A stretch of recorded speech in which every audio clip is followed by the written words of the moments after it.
Welcome, traveler. It's been a while, hasn't it? I was getting used to our little 1 week thing we were having. It was real nice, but a gnome's gotta do what a gnome's gotta do.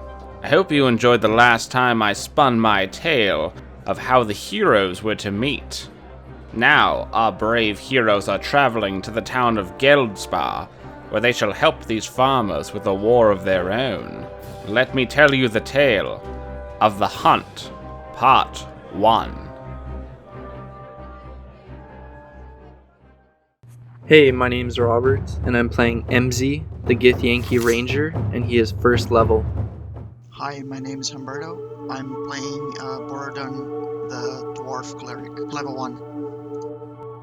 Hi, my name is Brent. I am playing Kalsar, the level 1 Paladin Tiefling. I'm Evan. I'm playing Ronnie, the half-elf bard, first level. So you guys last left off, you were just about to leave the cabin with Garlix. And Garlix opens up the door and turns towards you guys. Well, it's about a 5-day walk to Geldspar, so we might as well start hitting that old dusty trail. It shouldn't take too long, and along the way sometimes we'll find farms or barns where we can stay. It's generally pretty good. The farmers will let you stay as long as you don't make too much of a mess or trouble. I don't know how your currency was where you're from, but here it's all gold, silver, and copper coins. Yeah, it's pretty similar, yes. I mean, as you can see, like my arms, we use it to use that, currency. Yeah, is that like fancy armor? What's with those arms? It's a little bit complicated. Back in Monrain, we mountain dwarfs, what we used it to do was to dip our hands into an alloy. It sort of divided us by castes. So, for example, since I was royalty, I am royalty, but still, we use it to get gold and argentum, mix both together, and dip our arms into it. That didn't hurt, like boiling metal? No, it did not actually. Whoa. Like argentum, there is a little bit of magic that we never could decipher what it was supposed to be, but it worked. It was an amazing type of metal. It was like a magic metal. Well, damn. My family was a large distributor in my world, one of the biggest ones for military technology. We made mech suits, giant turrets, airships, you name it, we made it. And I was supposed to inherit that lovely company, but I got brought back here. And by the looks of your faces, I think none of you know what those things are. No, I don't. Half of those words, I have no idea what they actually mean. My world was called Gallon. It was on another system, I'm guessing. I don't know. We had space travel, but I never really got into it. I was usually just at home tinkering with things. Space travel, in the sky? Yeah, I guess you wouldn't really know, but we would sail in the stars. That seems interesting. So the vision of the ship sailing through space, as well as the dwarven woman with the elven woman and the robot, and the people on horses as well, you all remember that almost with crystal clear clarity as if it just happened. So keep that in mind. So over the next 5 days, what is it that the four of you do while you're walking down this dirt road?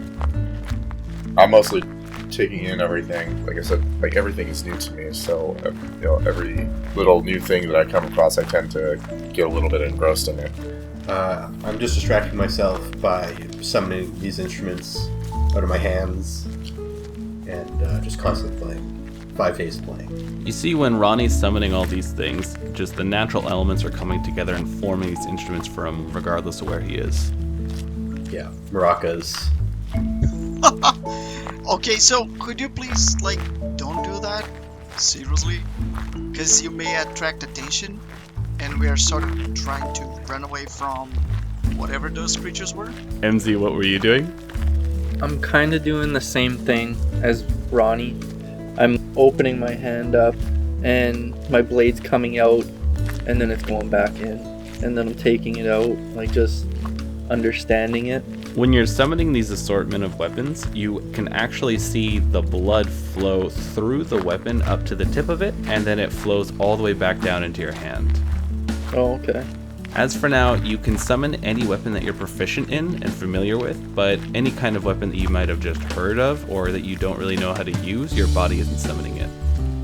Oh, okay.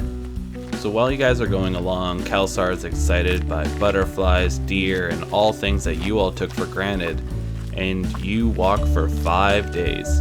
During this time, you guys do a little bit of small talk, a little bit of awkwardness of who sleeps and who watches, and eventually you slowly start to get used to each other just a little bit.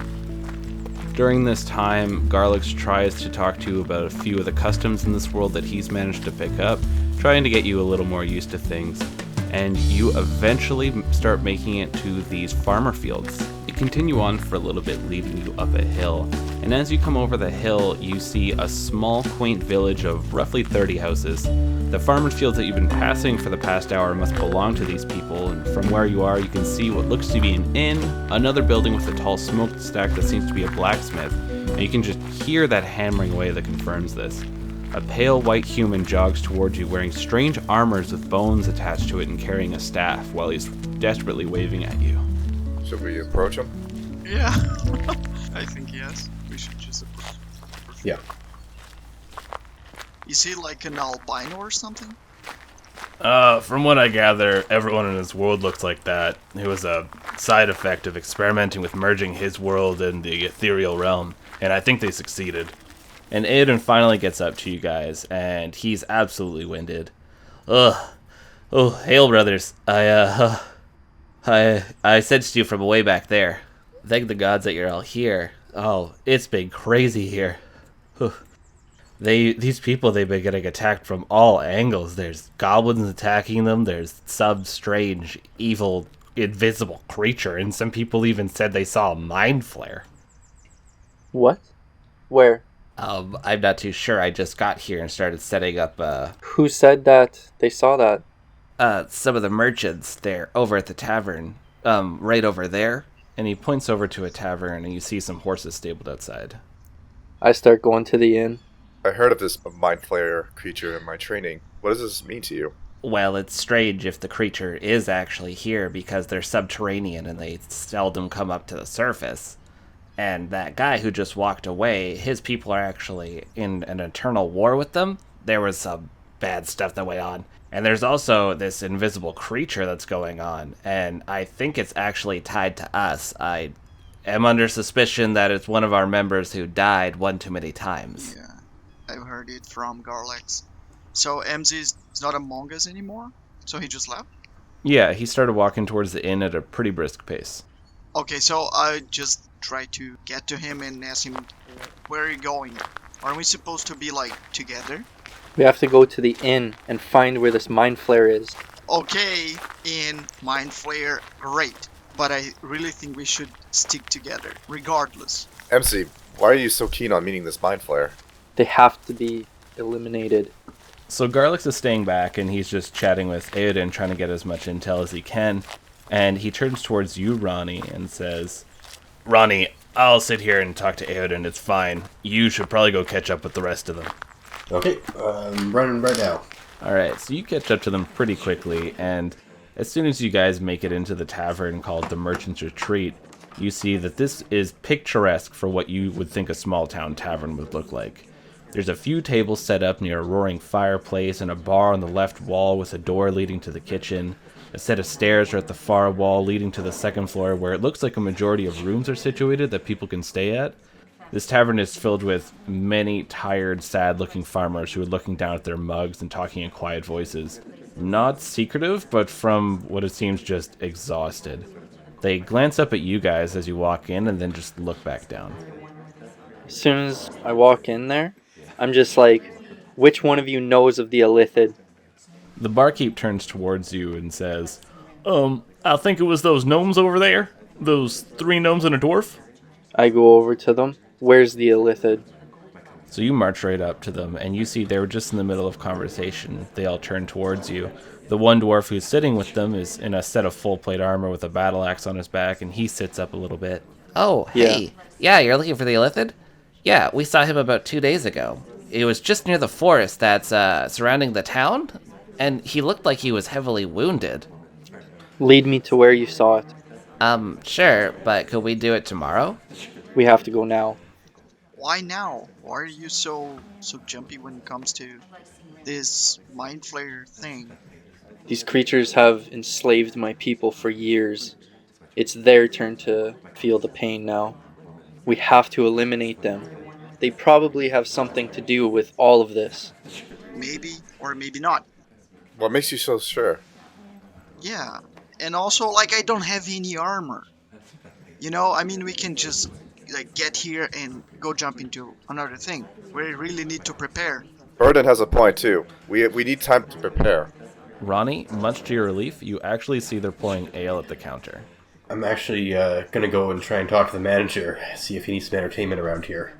I studied mind flayers. These are not creatures that we blindly run into. We have to be prepared for this. Otherwise, we all get killed. Again, right? Again. There's a dwarf sitting there in armor. Yeah, he seems pretty quiet. He's just looking up at you. What do you want for your armor? Give your armor to my friend here. Wait, no, that's way too heavy for me.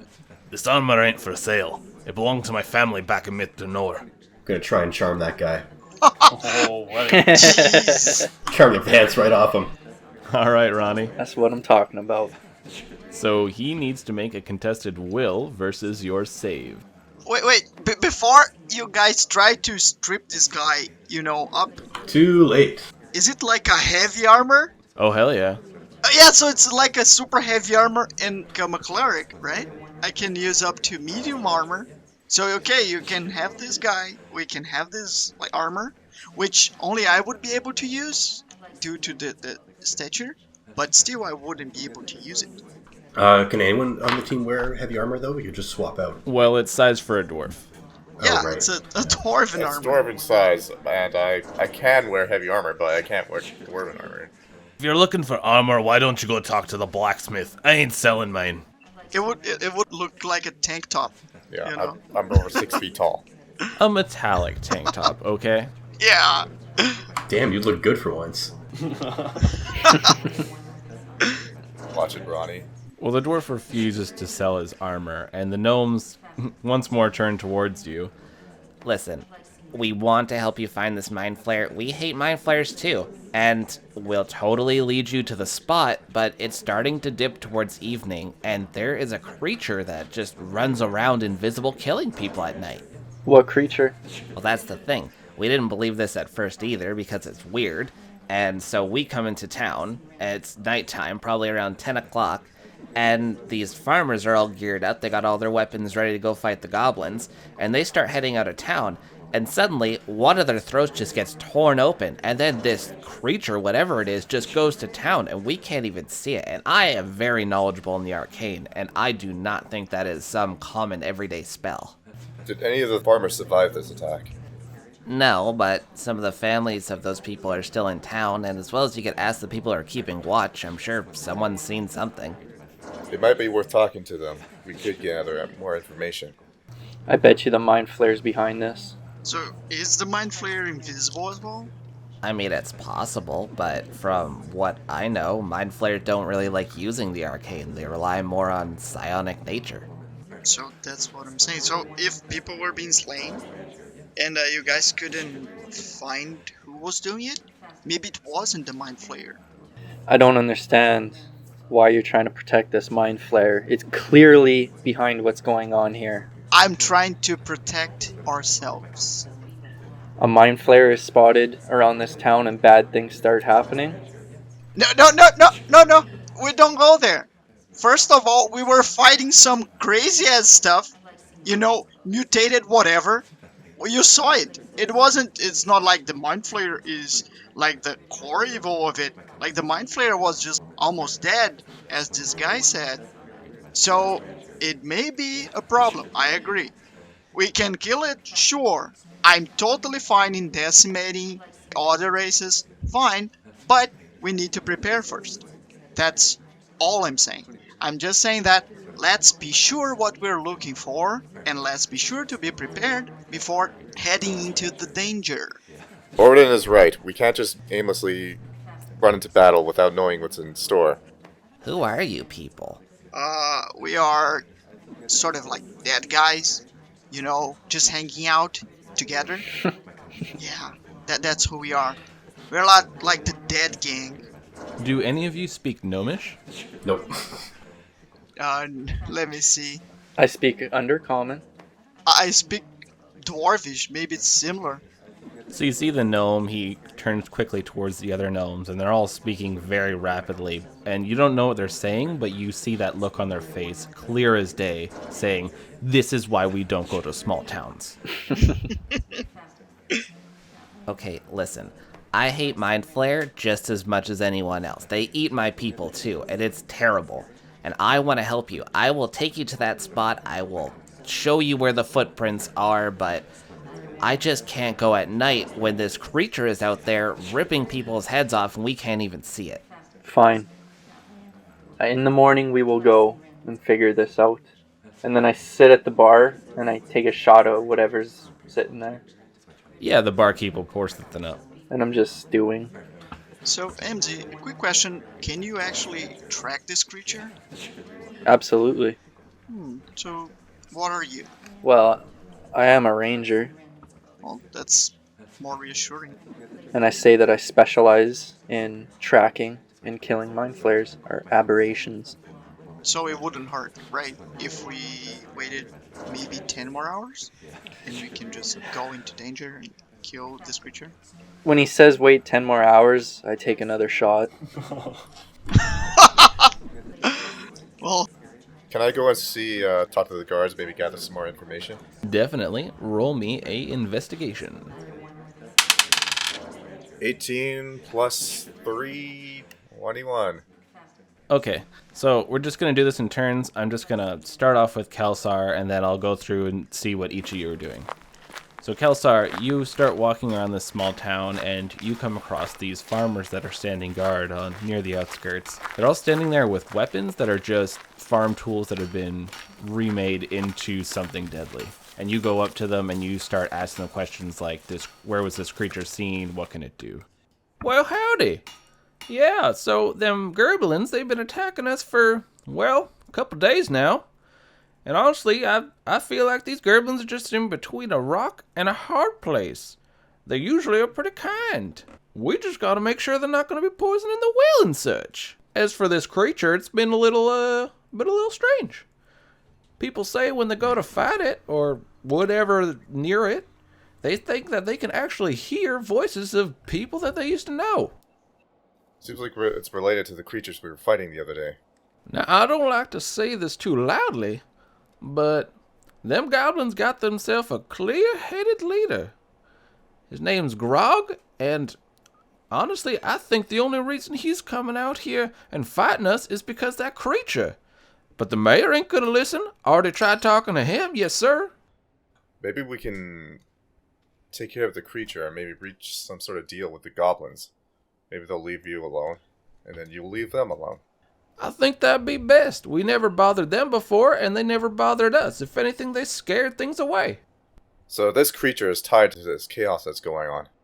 Far as I know, and now these here little gnomes are saying there's some weird octopus man. I can't handle it.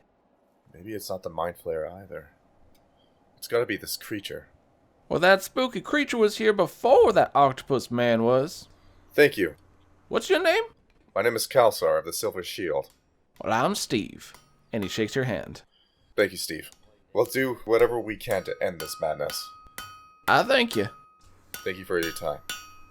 He nods to you and he gets back to looking real hard out of the woods. I guess I go on my way. Alright, so now we jump back over to Ronnie. So Ronnie, you heard that you're now stuck at the bar. Yeah, I'm gonna go and see if I can earn us some money. See if I can convince the inn owner to pay me to play for all these broken-looking farmers. Gods, yes, we need some entertainment. I will get you up there. Can I roll to rock this place? Yeah, roll me a performance. So, 15? So what kind of song are you playing for them? I don't know, like something you'd hear in Reno.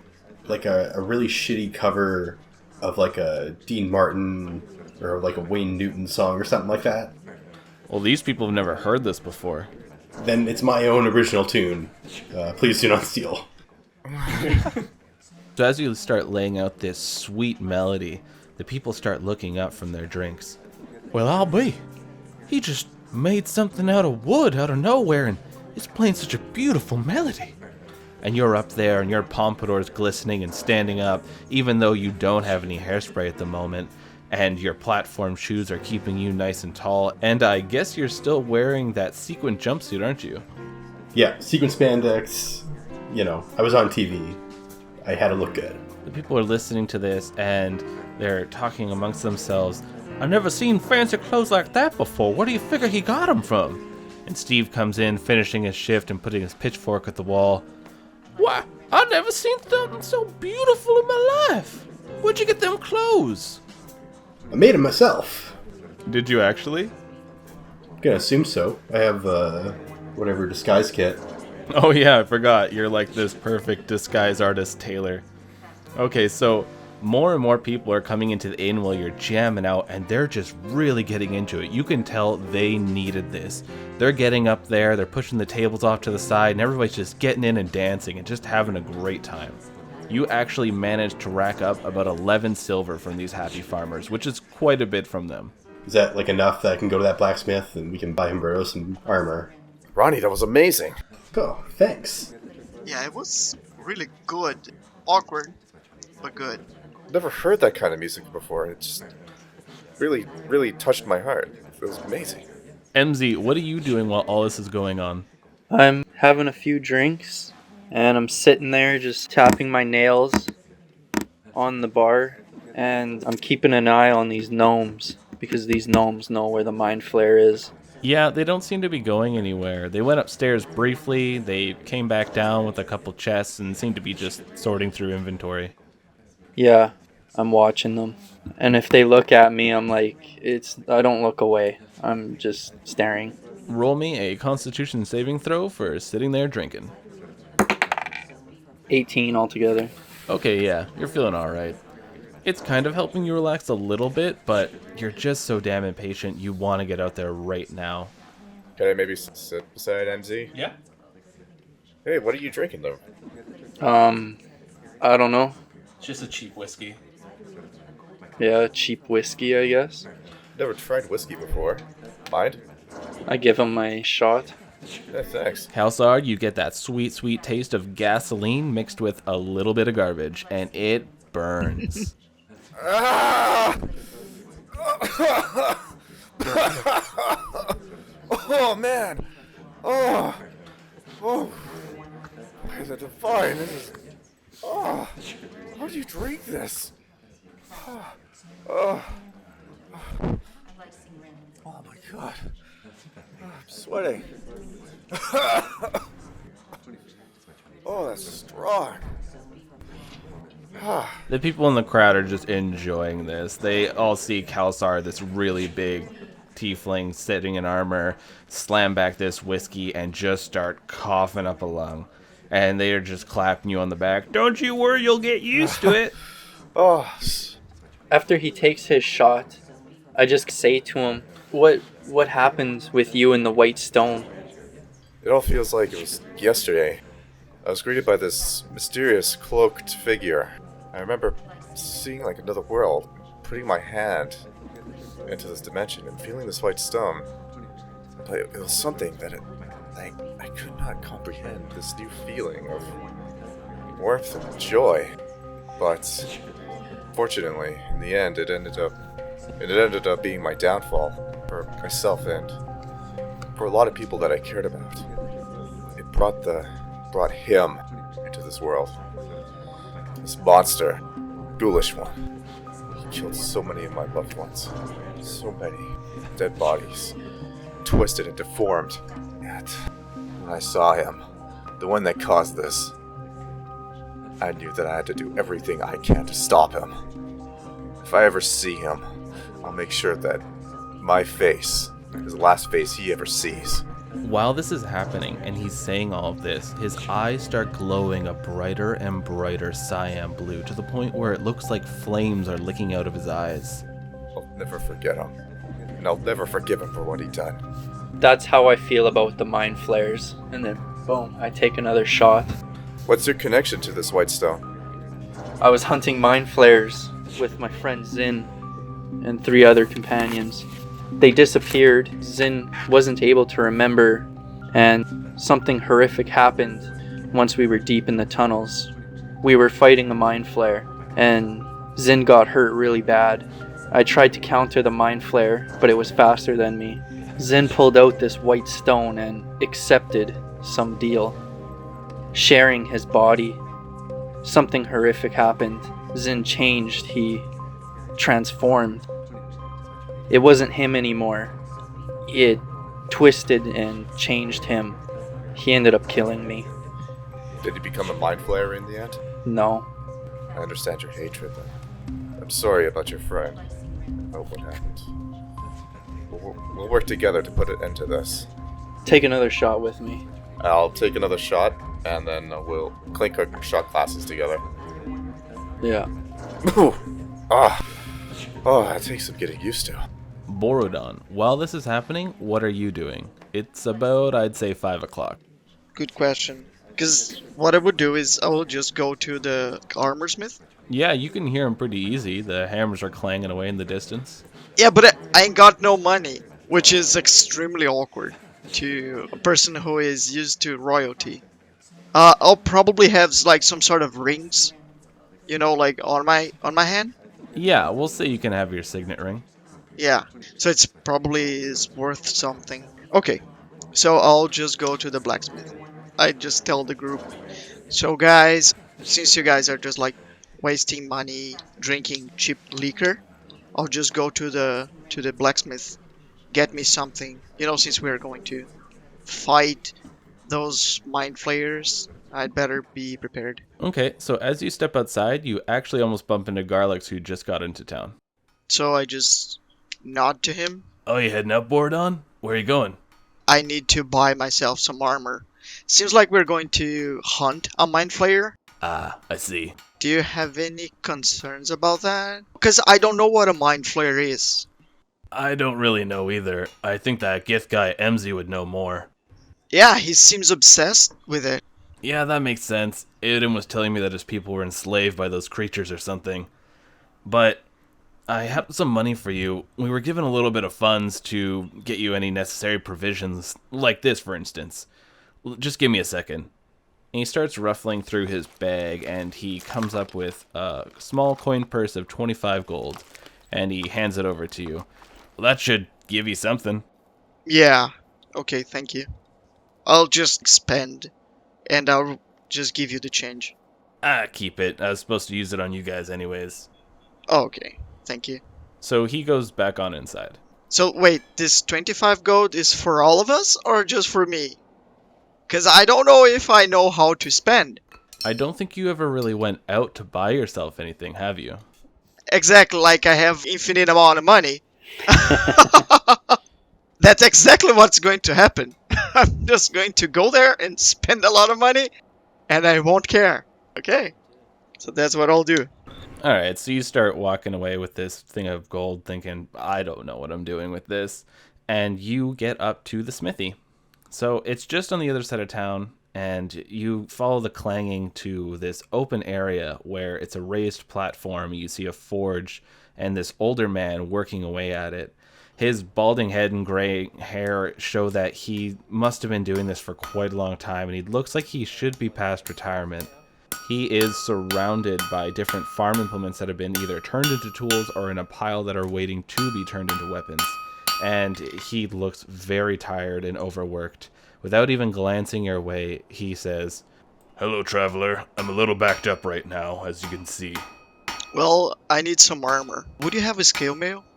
Yeah, I got a few things in the back. Tried to give it to the farmers, but it just ends up making them clumsier and they get themselves killed. What can you do for me? I can pay you? Money's not too useful right now. You got magics, you got fighting, what's your thing? Well, I'm a cleric. I'm good at healing, and I'm very good at fighting as well. he stops what he's doing and he turns towards you. You are probably the most useful person that has stopped by my shop today. Perfect. There's a lot of hurt people. If you can go see to them and help them, this scale mail's yours. Okay, so that's a deal. There's a lot of them. They're just resting over at the church just over there. And he points to this slightly larger building. It's not much bigger than the rest of the houses in the area, but stands out a bit. So do I recognize the symbol? Make me a religion check. 5. So I start drooling. You have no idea who this weird non-dwarven god is. Okay, so I just go there. So you walk over and enter into this small church, and you see there are a lot of sick and wounded farmers. A lot of them are covered in these large gashes and claw marks, and they're laying there moaning. And you see this young lady, she's wearing these priestly garments, the same church order, and she's running back and forth looking exhausted and frazzled. She looks up at you. I'm a little busy right now. Is there more wounded? What's the matter? I'm just here to help you. Oh, bless Shantia. Okay, go work over there. And she points you towards a group of men, and they look like they have a number of slash marks across them, and one man just lost his leg. Okay, so I'll just go to this guy who just lost his leg, and I can use healing magic, but I think I'll try medicine first. Like stop the bleeding, because if he doesn't have both legs, he's probably bleeding to his death. Yeah, it looks like the bleeding has stopped somewhat, but just due to the time constraints and her being the only person here, it's a very field medic job. Okay, so first I'll just try using medicine. Sure. Roll with advantage since there's already been some work done to this. So 7 and 16. Yes. Nice. So you get in there and you start removing the cloth that's been wrapped around this, and you clean off the wounds once more. You then heat up a knife and you start cauterizing all of the open areas that blood is flowing out of, and then redress it, wrap it back up, and just set it back down. Okay. So, and while I'm doing that, I'm also making like a prayer. Just praying for his good recovery. Do you use any of your healing magic while you're here? If I mess up with medicine, probably. Okay, so make me 2 more medicine rolls, and we'll say that's what you're going to be doing for a lot of the evening, just triaging wounds and helping. Okay. So 6 and 12. Both of those would be with advantage. Well, okay, so 12. You do a good job helping out and redressing wounds, and you finally get to sit down after a while with the cleric, and she turns towards you. Thank you very much. Yeah, no problem. Oh, where are my manners? I'm Sam. I'm the cleric of Shantia here. Borodon, a pleasure. I'm a cleric of Dumathorn. Wait, let's actually see if she knows who this is. And she does. Oh, cool. Wow, I didn't think there would be people from your order this far out. We're quite a ways away from some mountains. Yes. Wait, how do you know us? Well, I mean, there was training. My predecessor, he showed me a lot of the different races' pantheons, especially the ones in the area. Oh, I see. Yeah, what's the name? I mean, I'm not asking her, I'm asking you, Lucas. What's the name of her god again? Shantia. It is a goddess of farming, agriculture, nature, and things along those lines. Okay, so it's Sam's god. Okay. So I tell her, I'll never heard of Shantia, actually, sorry. Oh, are you from around here? No, I'm from another world, it seems. So I show her like my hand with the crazy symbol and the tendrils and stuff. Have you ever seen this? No, is it like some sort of tattoo? And what's with your arms? Well, first, it's not a tattoo. It seems like I got it as a gift before I got killed. And, and my arms, I'm from royalty. Back in my kingdom, we use it to dip our arms into this magic alloy. And, yeah, we are sort of divided by castes there. Oh. Everybody was, like, pretty happy, but we still showed our caste. Make an insight check. Okay. She will try to rip off my arms. 21. You can tell she's not really buying your story because you just sat down beside her and went, yeah, well, I'm a dwarf from another world. Also, I'm a prince and I got magical golden arms. Well, I mean, I don't really care if she, if she thinks... She just slowly nods her head like, oh, that's cool. Okay, so I roll persuasion, which is also something else that I got high. 23. So you managed to bring her around with some facts and figures, and she just says, well, that's pretty crazy.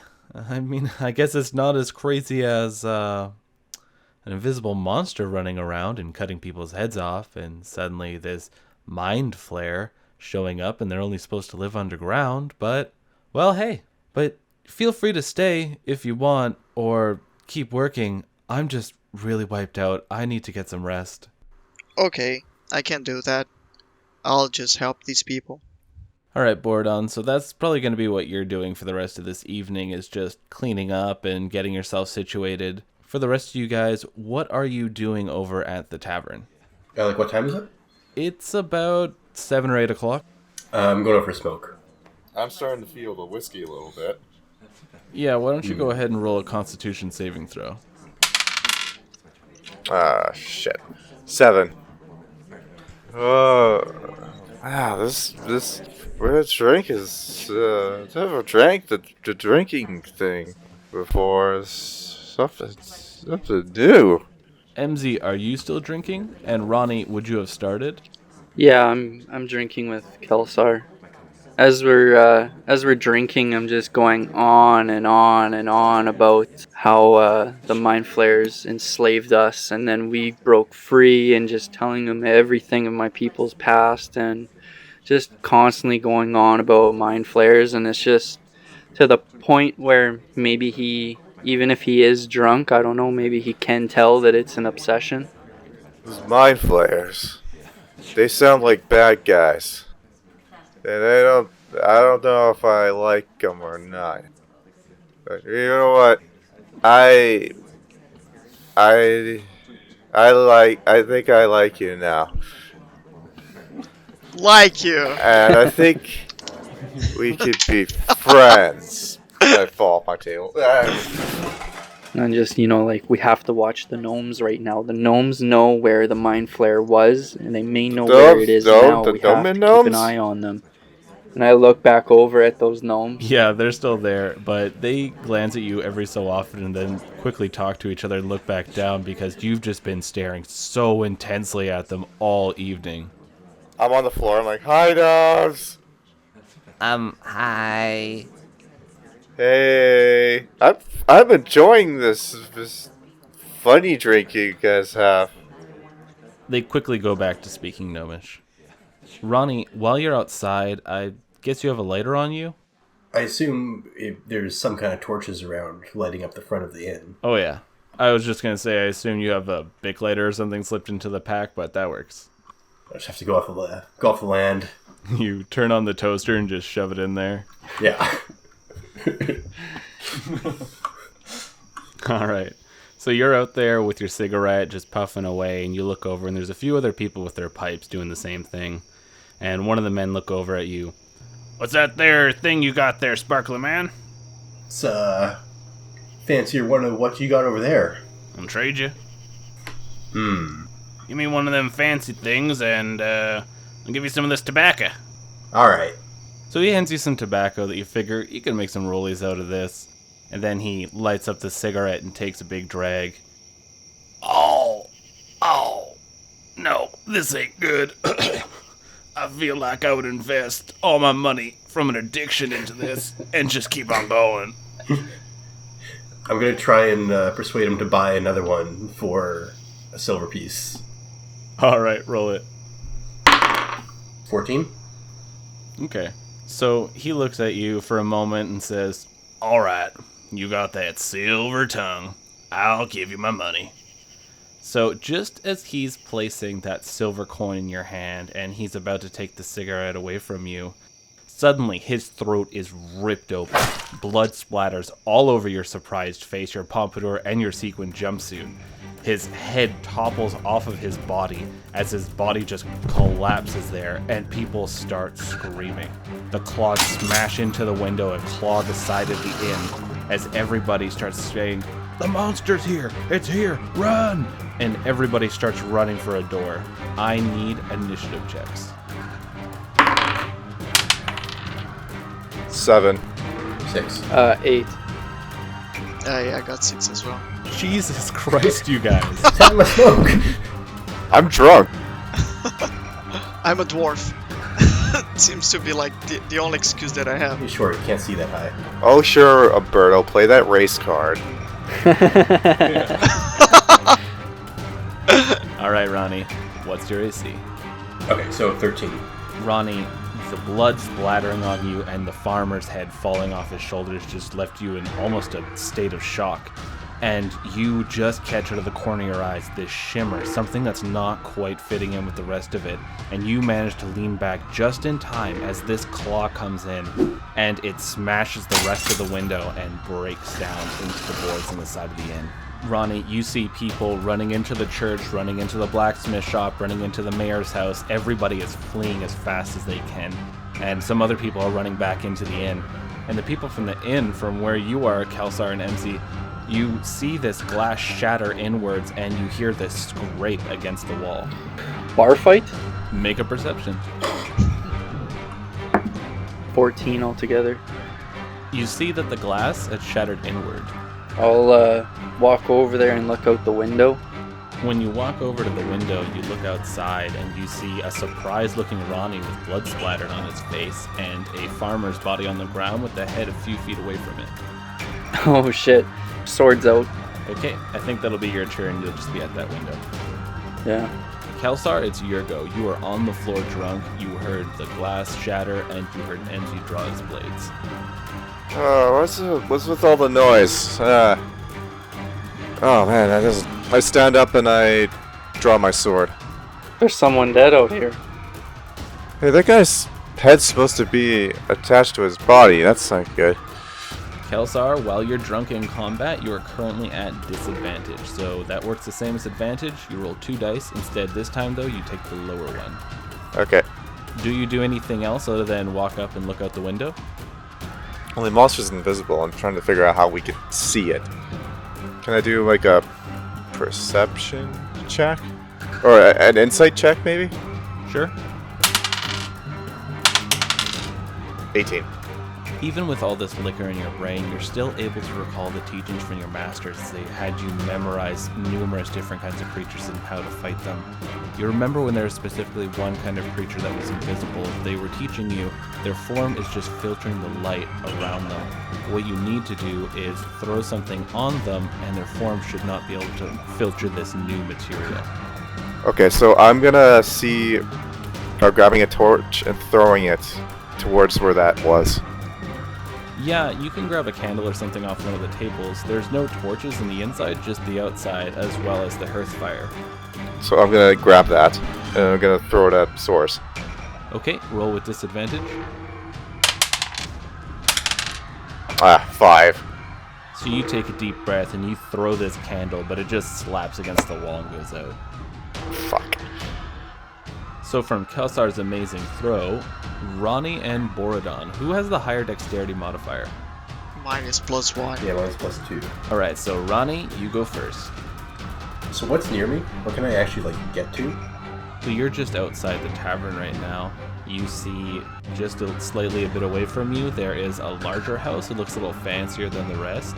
You see the blacksmith's place just a little bit further. There's a lot of small houses in this area. And you see the church just a bit away from the blacksmith that you know that Borodon's working at. So maybe I should go and get Borodon. So you run to the church? Yeah, probably need him to help heal, so... So you start running and you hear the whoosh of the claw swing behind you and suddenly you feel it rake across your back as you take 5 points of damage as this newly formed wound just appears. You two who are watching from inside the tavern, you see as Ronnie just turns tail and starts running and this claw mark just opens up on his back. Oh shit. Ronnie, you start running towards the church and you make it to the front door and start banging and trying to open it up. Borodon, you're hearing that pounding on the door. Someone's trying to open it up. I'll probably, I could probably hear all the screaming and everything outside, right? Yeah, you and Sam were sitting there and she was just telling you that she was going to go lie down and rest when all this happened. Okay, so I just get to the door and open it. You open up the door and it's Ronnie there and he looks very distraught with blood splattered on his face and clothes. What happened to you? Did you guys get into a bar fight? No, yeah, I've been before. Some thing just came out of a portal, started attacking. Need your help. Yeah, sure. Let's go. So, but before I just heal him, I use Healing magic. Let me just get cleric healing magic. You are healed for 7. Hey. So that wound is gone and you feel great. So let's go. Do-do-do-do-do-do. So back at the tavern, you guys are looking out that window, and everything's silent, and one of the bar patrons comes up to you with a pitchfork in his hands. What the hell happened out there? You boys see anything? No, my friend ran away, and some claw marks appeared on his back. Probably that monster out there. But don't worry, boys. In this bar, we should be perfectly safe. And he says this, and you expect his face to just explode, because that's how the universe works. But behind you, the barkeep just screams out as suddenly his throat is ripped open and blood just pours all over the bar. The barkeeper tries to hold on to their throat as they start slipping on their own blood and falling onto the ground gurgling. Everyone, I have with my those headaches with pictures. An idea. With my training, enemies invisible. They're outside light sources. So if we get to we use the outside light source, throw shiny things at it, and then we see it. Are there any drinks around us on the table? There are tons of drinks. I'll grab a drink and I'll just spray it. Like I'll, try to throw it everywhere. Okay, roll me a ranged attack. See if liquid droplets kind of stick to something. Got an 18 on the dice. So you start picking up drink after drink, just tossing them all over the bar, hoping to hit this thing. And eventually one of them does, and it splashes on it right near the bar, and you see the liquid drip down. You can't really make out a lot of this creature's form, but you can tell it has very long limbs, and the water drips down, and it ends in these large claws. And the liquid drips down further, and it ends at their feet that end in large claws. And you hear this hiss as this creature slowly turns towards you, and then it bolts towards the door. Do we get an attack of opportunity if we're by the door? Because we're by that window that's like right there, right? Yeah, I'll give both you and Kelsar attack of opportunity on it. 18 altogether. That is a hit. 14. 14 is a miss. I did 7 points of damage. MZ, you feel your blade connect with this creature as it slices onto its side, and you hear this screech. And it tries to move away from your blade and starts running towards the door. Everybody in the inn is panicking and looking around. The dwarf has pulled out his war axe and is trying to find this creature you cannot see. And the door suddenly bursts open and this creature just runs straight out. Should we chase after it? And at this time, Ronnie and Borodon, you make it to the inn as the door flies open. We're now out of initiative. It's gone? You're not sure. You can't see it at least. You saw the door fly open and that was that. I guess we could gather outside the inn. So, what the hell happened here? I don't know. Ronnie was outside and shit just started happening. Yeah, someone just burst out of this guy's throat and started slashing everything. Seems bad. Like, seriously bad. So, why couldn't you guys see it? Are you guys just too drunk to see a very fast creature or something? It was invisible or something. Ah. Hey, Borodon, you don't know me, but I still love you. Okay. Yeah, sure. I'll just hold his love right here. But, let me see if I can cure you. So, could I cure him? Healing magic will instantly sober him up. Okay, so maybe I have like oh no, I have Sacred Flame, Guidance, and Thaumaturgy. Okay, so I'll just heal him. With a little bit of positive energy flowing through you, you feel the effects of the healing magic bringing you back to the world of sobriety. And you feel good, you don't feel any negative effects of a hangover. Okay. Oh, man, what happened? Oh. Stuff happened. So, I don't know either. I don't know. Oh, the monster. Oh my god. I'm never drinking that stuff again. That's what we all say. Can I roll perception to see if I feel the monster? Sure. 7. Yeah, you don't see anything that stands out. But as you guys are standing there in front of the inn, Steve comes out and comes to talk to you. Well, boys, I guess now you've met the monster. Ain't no fairy tale, is it?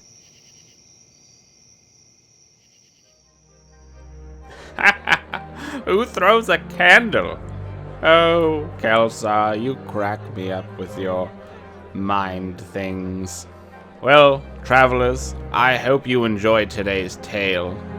We got to see them work together to try to bring down an enemy. Well, 2 of them at least, and the other 2 just kind of hung out in another place, but you know. It was good seeing some teamwork, because, you know, the gnomes know, as MZ says. I hope you'll come back and join me in another 2 weeks' time, where the hunt shall continue for this invisible foe.